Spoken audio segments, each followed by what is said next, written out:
¿Cómo les va? Nuevamente con ustedes, a través de los protagonistas del Fin del Mundo. Y en esta temporada, ya la número 24 de nuestro programa, donde seguimos recogiendo historias de vecinos y vecinas de nuestra ciudad. Son historias cotidianas, como muchas veces decimos, las que no vamos a encontrar en los libros, pero son historias que hablan del desarrollo y el crecimiento de la ciudad de Ushuaia en este caso. Y hoy estamos en la casa de un reconocido vecino de nuestra ciudad, como es Roberto Beto Brizuela. Buenas tardes, Beto, gracias por recibirnos. La verdad que Beto Brizuela es un libro abierto. Ustedes ven, acá yo tengo un cuaderno, es un cuaderno de apunte, no es mío, es justamente de Beto, y él se tomó el trabajo de ir señalando distintos momentos de su vida, que eso es muy bueno porque así no nos olvidamos. Uno a veces pregunta y por ahí deja hechos importantes en la vida de una persona por desconocimiento. Así que Beto, prolijo y ordenado como es, nos ha prestado este libro, este cuaderno de apuntes. Beto, ¿sos siempre de estar escribiendo cosas? Bueno, insiste mucho que haga esto, ¿no? Y yo, ¿Quién insiste? Bueno. la familia,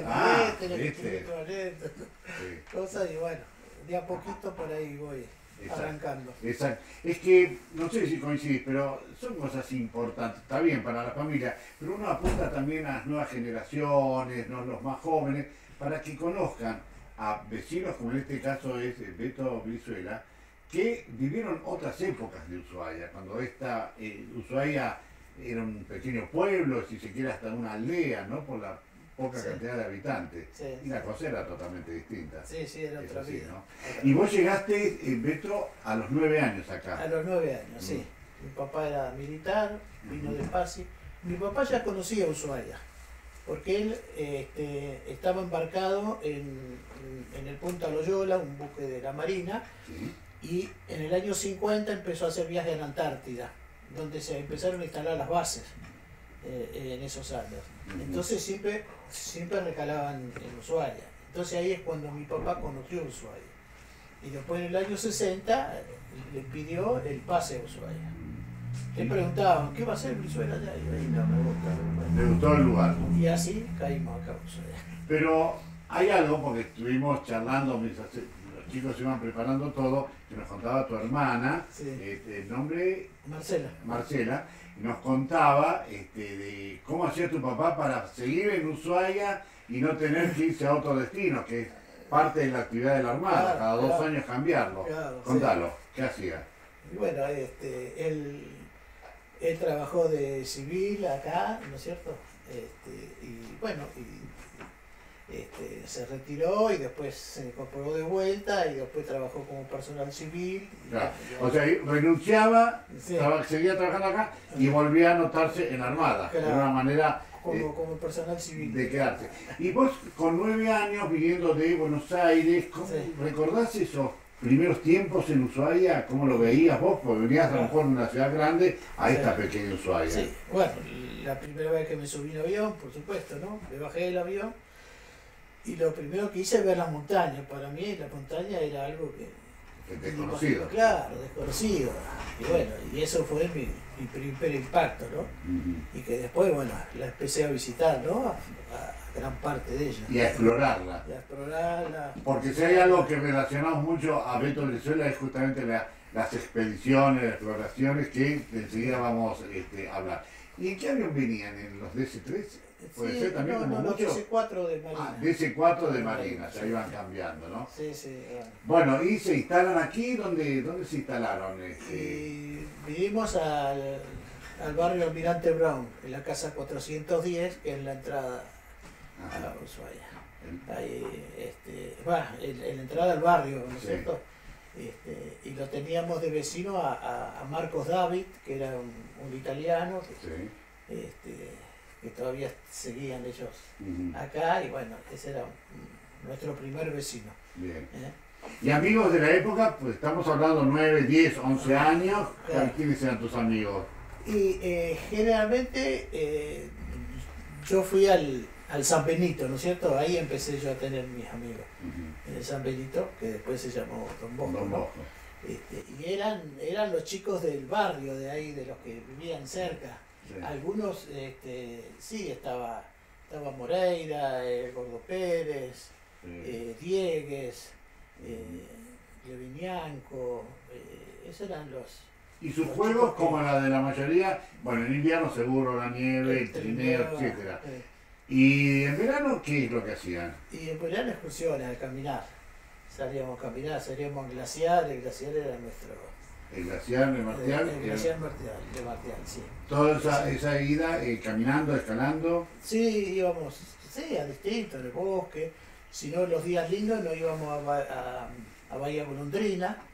Y ahí prendíamos un fuego y nos tirábamos al agua, nos mojábamos así, salíamos, nos calentábamos. El fuego. Y si no, hacer excursiones en bicicleta.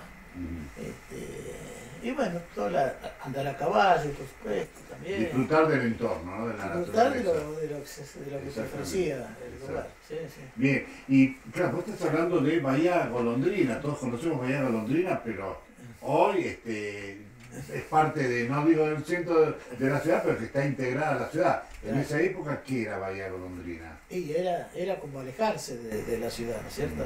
Claro. En un lugar tranquilo, solo, no había nada, no había nada. Además, medio estaba custodiado por la Marina también esos años. Claro, son terrenos de Claro, la Marina, sí, sí. de la Armada. Sí, sí. Había un tambo también ahí cerca. Claro, estaban las antiguas casas del presidio de ahí de los estados.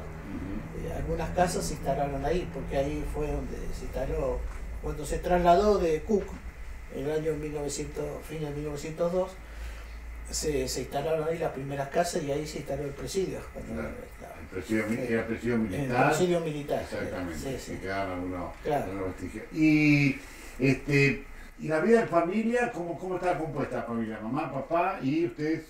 Somos tres. Sí. Tres hermanos. Yo soy ¿no? el del medio, Marta era la mayor y Marcela la menor. La menor, ¿no? Que es la que está visitándolos constantemente. viene ahora, sí. Va y viene, ¿no? Es lo Sí. que. Bueno, Maravillosa mujer, Porque realmente. tienen los nietos acá. Sí. Claro, tiene todos los nietos acá. Sí.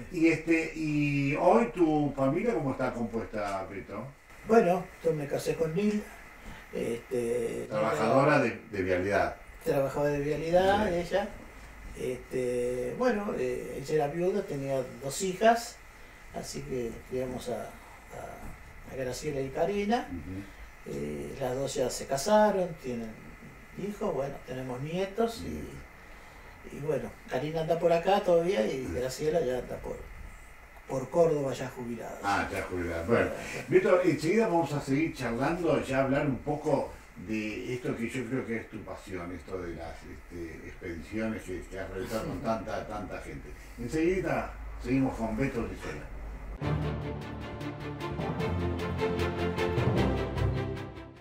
Continuamos en esta charla en la misma casa de Roberto Beto Brizuela, un hombre muy relacionado con la naturaleza, diría yo, Beto, porque al poco tiempo de llegar ya te empezaste a relacionar, por ejemplo, con la gente del Club Andino Ushuaia. Sí, sí, ¿No? sí. Sí, especialmente con Julio Molinolo y con Piti Garea. ¿Y de qué manera estaba la relación? ¿También las salidas, excursiones? Sí, uno bueno, que a mí me gustaba eso, entonces lo relacionamos con Osvaldo. Además yo ya había empezado a trabajar en la oficina del Club Andino, ahí, que estaba alquilada despachante de aduana, y Julio estaba haciendo obras en la parte posterior, haciendo los baños, y bueno, entonces yo me prendí ahí, y entonces con Julio, cuando llegaban los barcos, íbamos a juntar el cemento que se les caía a los camiones, y lo alzábamos en tachos y traíamos, y con eso y se iban avanzando las obras de los baños y todas esas Para cosas. hacer, a ver si no me equivoco, ¿no?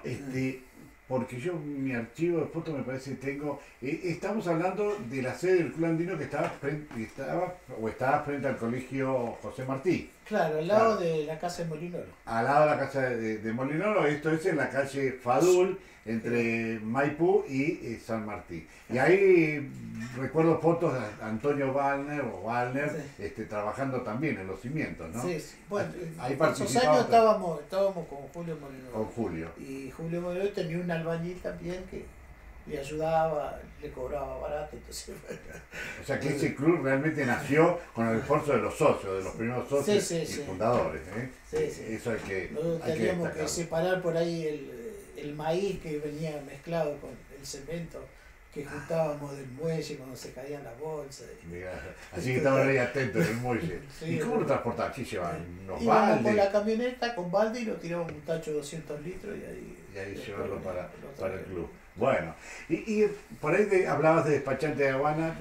Vamos a hablar un poquito de tus comienzos en materia laboral, ¿no? Y Sí. tus estudios. Vos me dijiste que en la primaria el colegio San Benito o el colegio Don Bosco. Después estudiaste.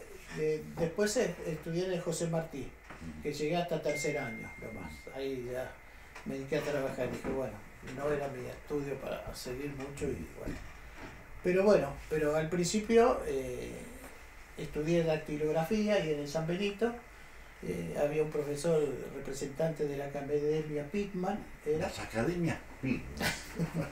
Las famosas academias Pitman. y que eso me ayudó a conseguir trabajo. Y con este despachante de aduana yo hacía los despachos de importación, que eran unas tremendas planillas y uno tenía que teclear todos. Y bueno, y con él trabajé varios años también ahí. Y aparte ayudaba al Club Andino porque empezaban a llegar los barcos de la línea Ibarra y de la línea C, Barcos turísticos. barcos turísticos, con mucha cantidad de pasajeros. Y Morinolo organizaba unas excursiones al glaciar, con un máximo de 100 personas. Así que juntábamos guía, Carlitos Beniger, entre otros, Osvaldo, que era chiquito, pero igual también ayudaba, el hijo de Julio. Y así que lo llevábamos en caravana hasta el glaciar, allá en la Piedra Redonda, antes de salir al Pelado del Monte. Sí. Ahí le hacíamos un asado de cordero, llevábamos la lata de durazno también, la acarreábamos y le hacíamos un asado y después la traíamos de ¿Pero vuelta. cómo llevaban? ¿En micros? No, a pie, todo a pie, todo a pie. Todo a pie. Todo a pie, Ah, no había Está bien nada. seleccionada la cantidad de turistas. Y tu participación, me decías, era... Era guía y guía. ayudaba. Sí, sí. Ustedes eran de este grupo de los primeros guías de turismo, ¿no? Sí, Idóneos, si se claro, quiere. sí, sí. Es así. Sí, después fui guía idóneo también, bueno, hice cursos, bueno, hice charlas, fui guía de parques nacionales también, hice un poquito de... Bueno, esto era mientras estabas como despachante de aduana colaborando ahí, también con el Club Andino, Sí. y cómo siguieron los trabajos. Porque hay gente yo también Claro. particularmente te recuerdo en el juzgado federal también, pero Claro. antes estuviste en gobierno. Yo entré como cadete en la contaduría de la gobernación, como cadete. Ahí estaba Pivín, la señora Maya, Esther Amaya. Esther Amaya, Godoy, la señora Amado, Mm. la señora de Lavado, Luz Parira, Lavado, Ujú. Barte, Batelli, Cucho Satur, Demetrio Luisón.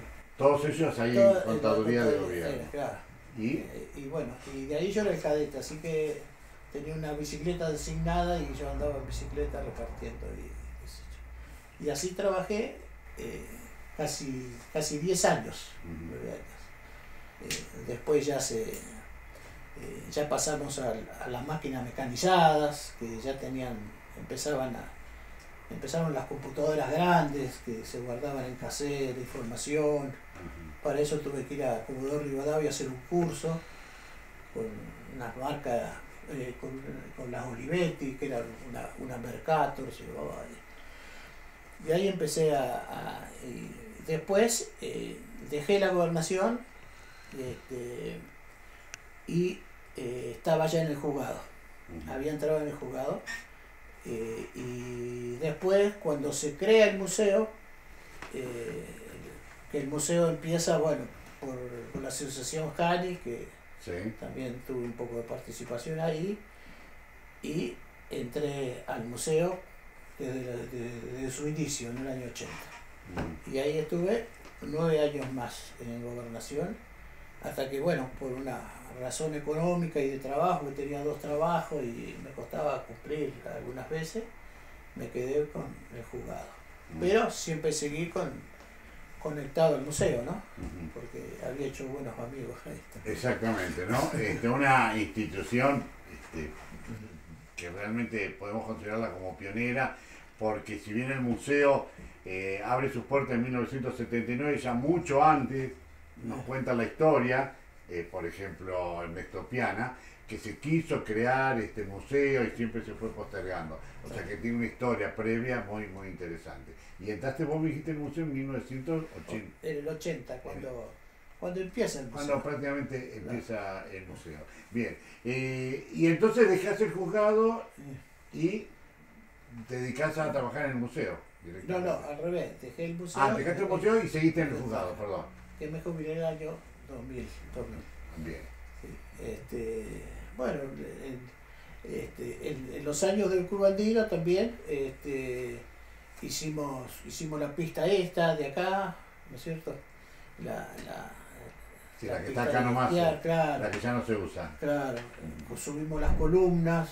Ujú. Bueno, todo era un trabajo. Yo tenía un Willy con un cable, poníamos una rotana arriba y yo tiraba para abajo con el Willy y subía la columna. Me acuerdo cuando aflojaba el Willy de la tracción, el Willy lo tiraba como unos 3 o 4 metros por arriba por la tensión que Por la tenía el atención, cable. claro, exacto. Bien, vamos a seguir charlando, Beto.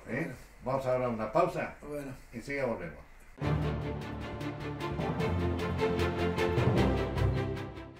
En la apertura les decía yo que tengo en mis manos una carpeta, un cuaderno de apuntes que no es mío, sino que es de Beto y lo prometido, ¿no? Acá, Beto, hay una serie de nombres y de actividades, ¿no?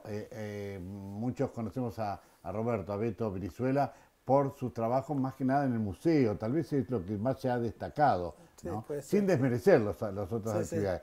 Pero vos, en este año 2022, se están cumpliendo 50 años de tu primer viaje ¿a dónde? Como expedicionario, si se quiere. Bueno, y fue a Policarpo, ¿no? Una vez nos juntamos con Osvaldo, con el indio Morinolo, y dijimos, ¿qué habrá en la punta de la isla? Que nadie va y que no se habla nada y que no se sabe nada. Entonces fui al aeroclub, que sabía que ellos hacían vuelos y que andaban, y bueno, ahí lo conocí a Vladi Bronzovi, que posteriormente después fue mi cuñado, porque en el primer viaje que hicimos, ahí la conoció mi hermana, que ella fue parte de una excursión a Policarpo, y bueno, Y ahí está, quedó enganchado. ahí fue, sí. Así que así hicimos, fuimos a hablar, a Brecoplan, y le dije, sí, es inhóspito, no hay nada, ¿qué van a hacer ahí? Y bueno, conocer y a dónde quieren ir. Bueno, que nos dejes ahí y nos vamos caminando hasta San Pablo. Pero a San Pablo son más de 100 kilómetros, y bueno, vamos a intentar. Yo dije, para Semana Santa, que son 3 días, 4 días, 100 kilómetros, y hacemos 25 kilómetros por día, pero tranquilamente. Claro, todas ideas nuestras y suposiciones nuestras, ¿no? Y que no resultó más, ¿no? Tuvimos, en vez de 4 días, tuvimos como 8 casi. Se extendió la estadía. Sí, y bueno, ahí nos llevó a la playa la playa de Donata, que es una playa que Donata del río Policarpo debe tener unos 4 kilómetros más o menos. Cuando baja la marea, se pone firme la arena, entonces ahí nos dejó. El día estaba nublado, me acuerdo, y hasta Vladi le dijo, porque la vio a mi hermana, y dice, usted está a tiempo, dice, si quiere volverse me en el parece que avión. quería volver sola con tu hermana, me parece, ¿no? Ya el primer lance. Claro, seguro. No, yo me bajo. Bueno, pobre, pasó las 1000 de una de ella, ¿no es Sí, cierto? claro, pobre. Porque ella decidió ir a Policarpo la noche anterior. Hasta ese momento no Ya, estaba yo decidido. sí, la noche anterior. Por eso la noche Así no que estaba- salimos a buscar en la mochila, las botas que iba a llevar, el equipo, no tenía nada. Así que así le fue, porque llevó un calzado que después se lo tuvimos que tirar y andaba en unas zapatillas. ¿Y qué hicieron? Quedaron encantados. Vos en lo Sí. personal del lugar, ¿verdad? Sí, Del sí. inhóspito. Y más con el mascarón, cuando yo vi el mascarón. Claro. Hablamos un poquito del mascarón del Duquesa de O Albania. sea, bueno, cuando llegamos ahí, estábamos sentados contemplando ahí, porque estábamos cansados, porque hay otra playa después de Donata, está la otra playa de la Duquesa, que le llamamos, Sí. ¿no es cierto? Y por ahí vemos la penumbra, así, unas cosas que se movían así del sur, ¿no? ¿Qué serán? Animales, caballos, gente, perros, bueno, y se fueron acercando y eran 4 hombres a caballo con perros, ¿no? Que venían de la estancia de Caleta Falsa. Y se acercaron a hola, qué sé yo, ¿ustedes qué vinieron, que sentimos ruido de un avión? Sí, sí, y dice, ¿y dónde van? Dice, y vamos a San Pablo. Le digo, ah, bueno, ¿y cuándo piensan llegar? Y el domingo, ya, el jueves en la tarde.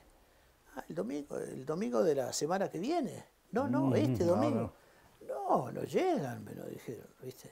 Ay, ¿para qué? Bueno, ahí empezaron los problemas, porque habíamos quedado que el domingo iba Julio Molinolo con toda su familia a pescar y qué sé yo, y nos iban a esperar en San Pablo para traernos. Claro. Así era el tema.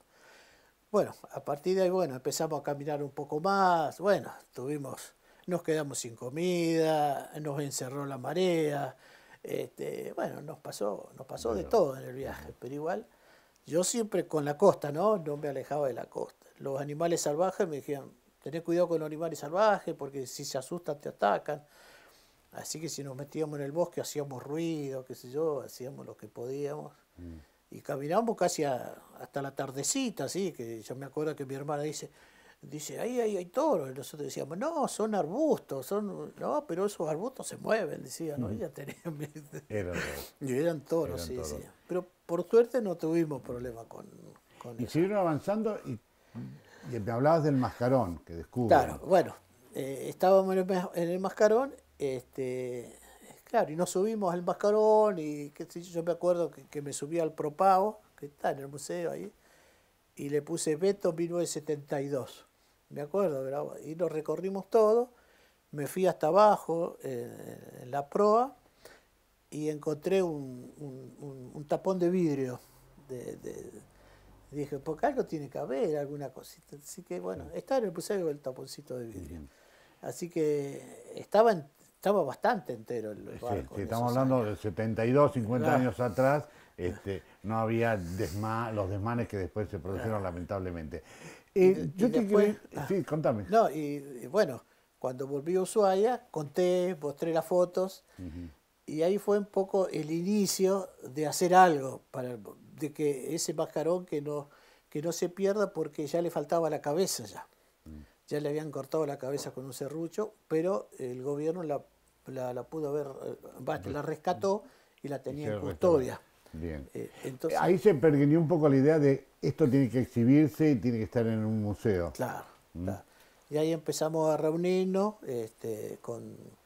con Giró, con Natalie, con Ado Ellinger, un secretario mío que yo le había entusiasmado del juzgado, ¿no? Jorge Andrés Lobato, después se acercó Zanola también. Bueno, ese grupito empezamos a gestionar y ahí se formó la asociación Janis. Claro. Por eso decía que esto fue previo al 79, que es cuando ya formalmente se inaugura. Claro. ¿Y cuáles fueron los primeros objetos que ustedes pudieron rescatar, más allá del mascarón de proa? Sí. ¿Qué otros objetos? Bueno, ahí está el tapón de vidrio. Sí. ¿Cómo fue la recolección de objetos? El tema era eso. Nosotros dimos a publicidad a toda la gente de Ushuaia que íbamos a crear el museo, a fundar el museo, y que necesitamos la colaboración de todos los antiguos pobladores. Entonces, bueno, así como de todo lo que quieran donar o dar en préstamo, ¿no es cierto? Cosas de la historia de la familia, de lo que sea. Bueno, y así empezamos recibiendo cosas. En algunas yo iba a las estancias o a las casas de las familias y le sacaba fotos a las fotos con mi equipo que tenía, porque no teníamos equipo de museo, teníamos un equipo nada. fotográfico Sí, básico. sí. Después recibimos uno de la Policía Federal que nos dio, pero también tenía su campaña hecha, pero nos ayudó mucho. Bien. Vamos a seguir con Beto, ¿eh? Y estamos justamente en un momento muy especial, como es los inicios del Museo del Fin del Mundo o el Museo Territorial. Ya volvemos.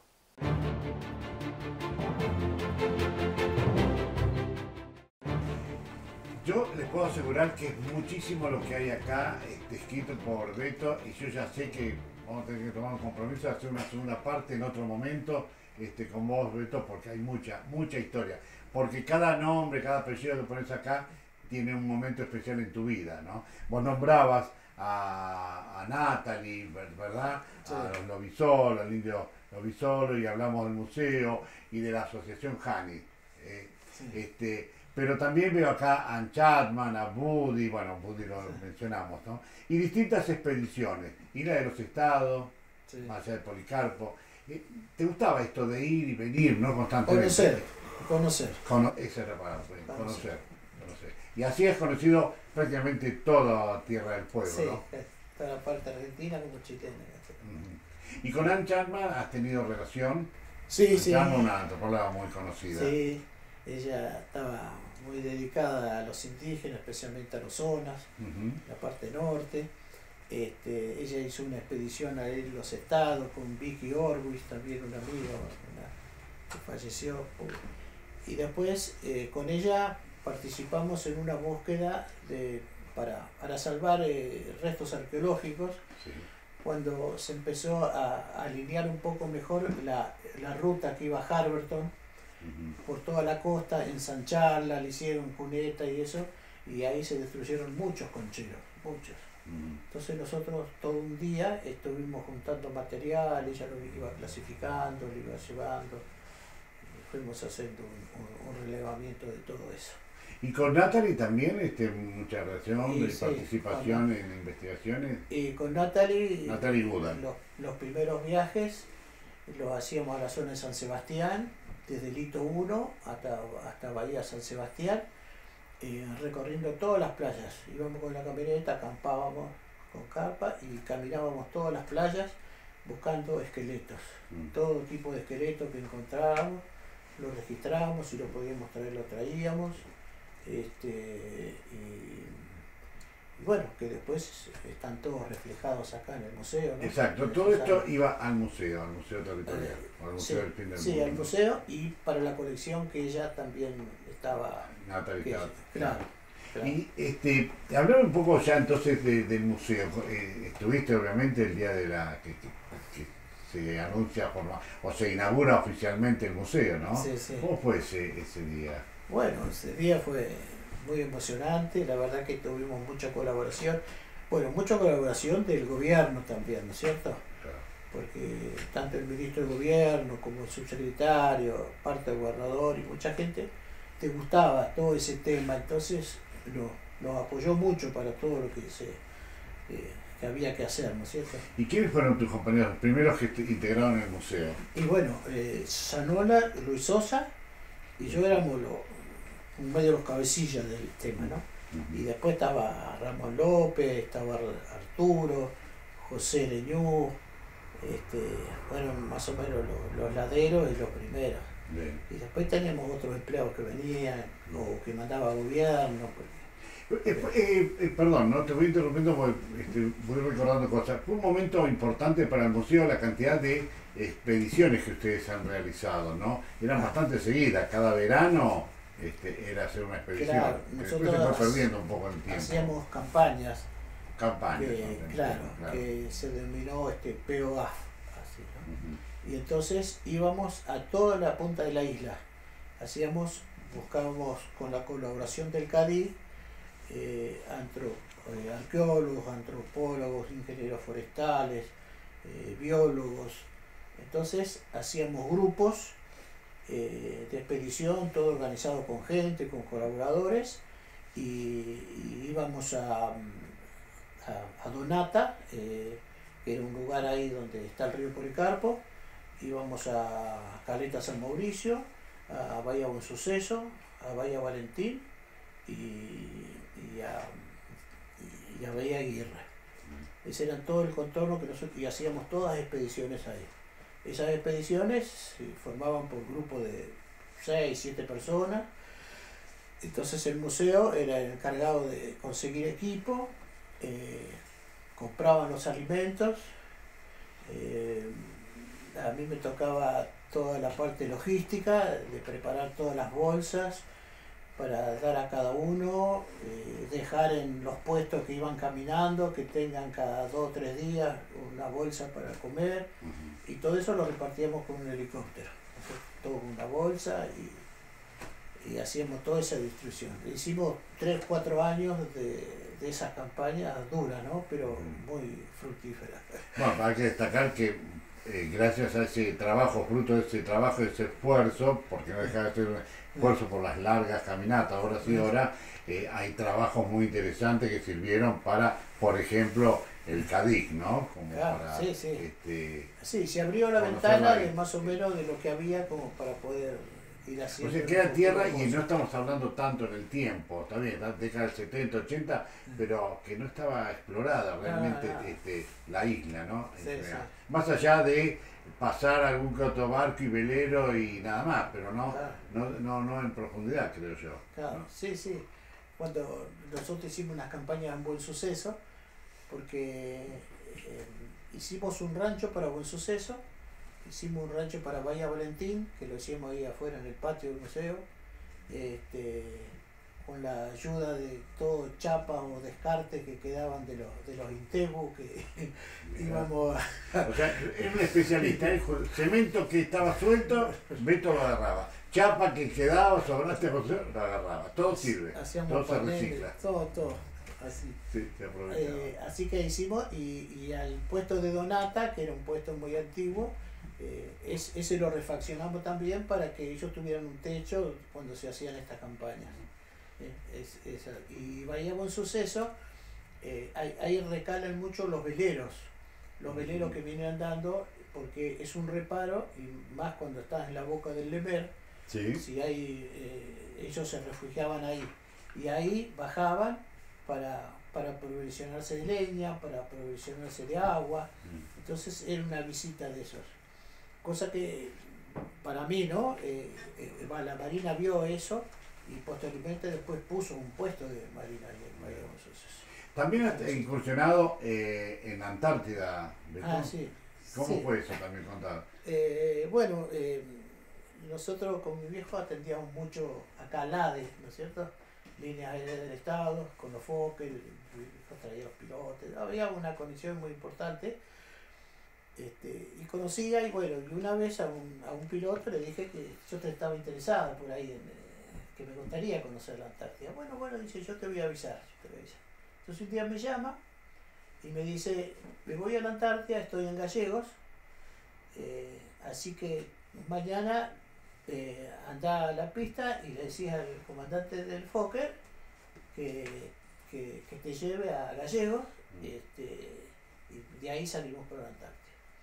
Y bueno, entonces agarré y lo fui a buscar a Buddy Brozovic, que también esos años era con Pinche también. Así que nos fuimos a Gallegos, llegamos ahí, me acuerdo que fuimos dice, bueno, vayan al pañol de ropa para ubicar, porque yo le dije, llevamos nuestro equipo, no, acá hay de todo. Claro. Bueno, fuimos para allá y claro, Buddy consiguió, qué sé yo, y yo conseguí también una buena campera, pero me quedaba muy apretada. Hagamos un alto aquí, a ver qué pasó con esa campera. Enseguida se lo contamos en el próximo bloque.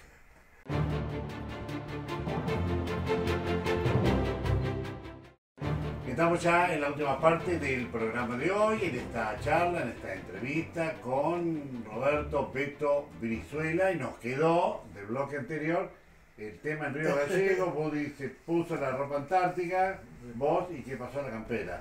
Claro, y la campera no me cerraba, así que le tuve que sacar el forro, el abrigo, y irme con la lona puesta nomás. Así que, y la pasé medio fresco. Medio fresco, ¿no? Sí. Es que es así, porque aunque sea verano... Sí, digo, mira, uno tiene todo el equipo para ir, ¿no es cierto? Acá. Y bueno, esas cosas que pasan. Bueno, es que vos has hecho tantas campañas que sí, tenés buenos equipos para combatir el frío, eso, claro. ¿Es cierto? Tu relación con Zanola, toda la gente del museo ha sido muy estrecha, por lo que contaste en bloques anteriores, ¿no? Porque fueron los iniciadores un poquito lo estamos centrando en el museo. Y también Ernesto Piana, yo recuerdo, por ejemplo, ¿no? Trabajo en conjunto con vos. Y Ernesto, un buen amigo, un buen colaborador Un buen personaje. y hasta el día de hoy está siempre dispuesto, ¿no? Sí. Como los Boy Scouts, ¿no? Siempre Sí. listo. Sí, exacto. No, con él tuvimos mucho contacto, con las campañas, Mm. con la campaña con Lancha Paqueguaya, después con Túnel, Ujú. después cuando estaba con Orquera, con el Cadí. Exacto.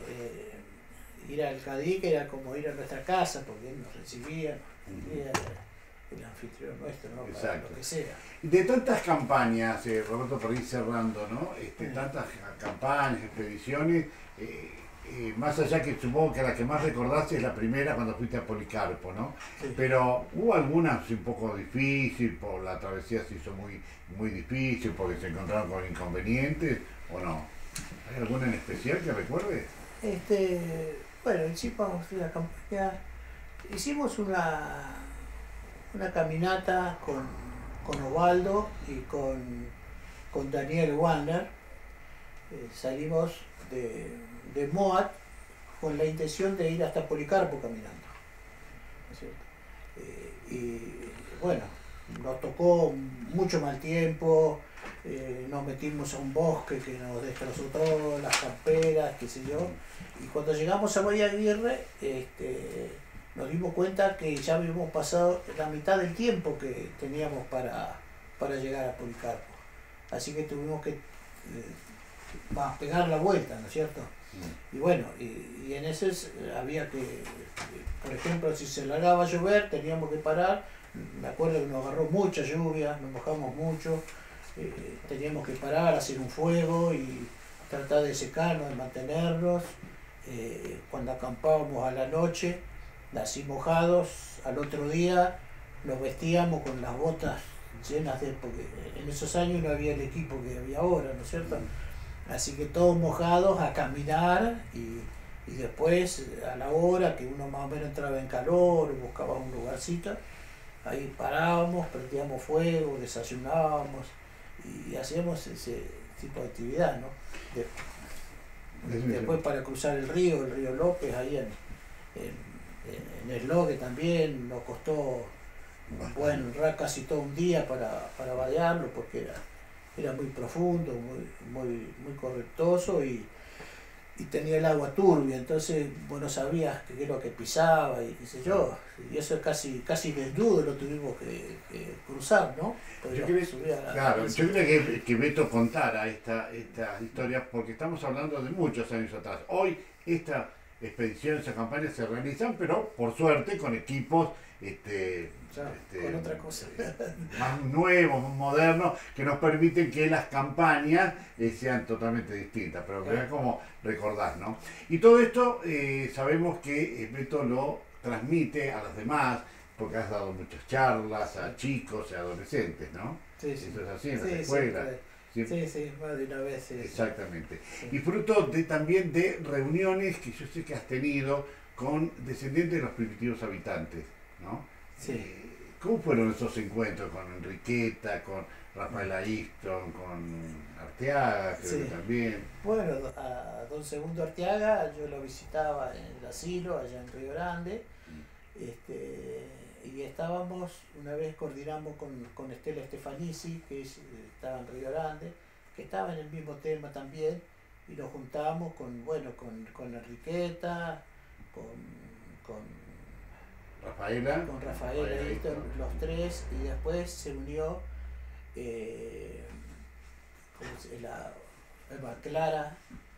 Clara Bridge. Clara Bridge, sí. Claro, tuvimos la estancia, nos juntamos en la cabecera del lago Faniaro, en la casa de Enriqueta, después nos vinimos a Harberton, y bueno, todo lo que nosotros le podíamos sacar de información se lo sacábamos. ¿Estaban ellos abiertos a contar? Sí. Una vez que entraban un poco en confianza. Sí. Además, en Enriqueta, bueno, yo tengo ahí un ranchito en Tolwyn y más de una vez ella se vino a visitarme allá. tengo fotos con ella, charlamos. Claro, son ellos descendientes, decíamos, de Onas y que vivían en lo que es la cabecera del lago Faniano y en la cercanía de lo que es hoy Tolwyn, ¿verdad? Es así. Y después teníamos contacto con las indígenas que estaban en Muquica, acá en Puerto William. En Puerto William. Rosa, Hermelinda. Y Úrsula y Cristina seguro también. Cristina, eran 4. Y Úrsula, Úrsula, Hermelinda, Cristina y Rosa. Claro. Y nosotros fuimos una vez como medio comisionados por Cultura de Gobierno, nosotros por parte del museo y una chica por Río Grande, porque queríamos saber cómo se hacía la cestería, cómo ellas usaban la cestería para hacerla. Entonces nos fuimos a William y nos presentamos. Bueno, era medio frío todo, ¿no? Porque ellas son mujeres grandes, y qué sé yo. Ahí ese lugar se lo dio para los descendientes indígenas, ¿cierto? Uquica. En Uquica, sí. Que es en las afueras de William. De William, sí. Y nosotros nos alejábamos ahí, siempre íbamos caminando. ¿Sí? Bueno, y estuvimos como unos 5 días más o menos. Yo vi que el primer día no pasaba nada, el segundo día, ¿no? Entonces, pero por mi experiencia o por lo que yo vi, ¿no es cierto? Vi que ellos querían mucho, estaban muy aferrados a sus nietos, ¿no es cierto? Porque los hijos iban a pescar, andaban trabajando ahí para la pesca y otros trabajos. Entonces charlamos con ellos y dijimos, ¿qué te parece si vamos por la parte de los chicos, así? ¿No? Y así fue, les llevamos unos regalitos, les pusimos a jugar con ellos. Entrar en confianza. Y ahí entramos a tener más relación con ellos. Exactamente. Y ahí llegó un día que dice, bueno, mañana vengan que vamos a ir a juntar los juncos. Y ahí comenzaron y ahí empezamos la cestería. Mirá, bueno. La cestería. Nos llevaron unos turbales ahí, este junco no, este sí, el mazo perro, el magallánico, parece que se llamaban. Después cómo lo secaban. Ellos decían, bueno, que lo secaban al fuego, ¿viste? Pero claro, ahí tenían la cocina económica, entonces lo desparrataban ahí, nos torcían, bueno, y ahí aprendimos. Y ahí estaba Edith Pancotti. Edith Pancotti, fue claro, con esa experiencia de hacer las canoas. Y ella siguió haciendo cestería en cultura durante muchos años, con lo que aprendió ahí en esa... Yo recuerdo, bueno, esto es una charla, ¿no? de amigos, pero recuerdo a Edith también con los alumnos del Colegio José Martí realizando en los alrededores, por la zona del río Libia, las réplicas de las canoas de los... sí, ella siguió con todos esos temas. Mariano de Antonio me asiente porque seguramente estuvo a lo mejor participando, que es uno de los chicos de las cámaras. Claro, y la cestería a través de Edith Pancotti. Ahora, Beto, han pasado muchos años, has tenido y seguís teniendo una vida muy intensa, de mucha actividad y siempre relacionado con la historia de Tierra del Fuego. ¿Sos consciente que sos un referente importante? Aunque tengas, dice tu hermano, era muy bajo perfil, ¿no? Pero sabes que tenés tantas historias para compartir que eso es bueno. ¿Sos consciente de eso? Sí. No, pero es así. Sí. Si me preguntan con todo gusto. Bueno, eso es lo bueno, no guardarse todas estas experiencias, estas historias, sino compartirlas como hoy hemos intentado hacer. Y que vamos a seguir porque ya se nos fue el tiempo y bueno, te vamos a comprometer, si nos dejás, a tener una segunda parte. Bueno.